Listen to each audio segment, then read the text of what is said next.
یہ جو ہم بیان کرتے ہیں نا جو گہاں گشت ہوتا ہے وہ عذاب نہیں آتا، یہ بات ٹھیک نہیں ہے۔ جو مسجدوں کو آباد کرتے ہیں، آخری رات میں استغفار کرتے ہیں، آپس میں اللہ کے لیے محبت کرتے، ان کی وجہ سے عذاب ڈلتا ہے۔ بس ساتھی کہتے ہیں کہ جہاں گشت ہوتا ہے زمین فخر کرتی، گشت نہیں لکھا ہوا، جہاں ذکر ہوتا ہے وہ زمین فخر کرتی۔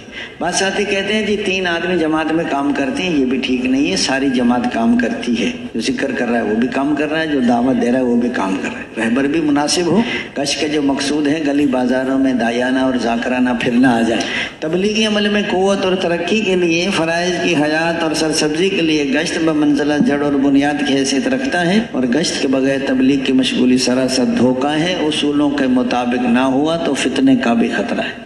ذکر والا بھی مغرب کے ذکر دعا میں لگا رہے، استقبال والا آئیے تشریف لائیے، ماشاءاللہ مرحبا، یہ نہیں کہ دروازے کے سامنے رومال بچھا کے بیٹھ جائے، کچھ سمجھے پتہ نہیں کیوں بیٹھا ہے یہ رومال بچھا کے، بیٹھ کے بعد میں مغرب تک بات ہو، 6 نمبر میں ہو، کچی باتیں ہیں، سنی سنائی باتیں، اپنی کراماتیں، خواب کی باتیں، لمبے قصے، امت کی کمیاں نہیں بیان کرنی، بیان 6 نمبر میں ہو، صحابہ کی قربانیاں، پکی باتیں ہوں، کچی باتیں نہ ہوں، اور اس لیے کہ فضائل خوب بیان کریں۔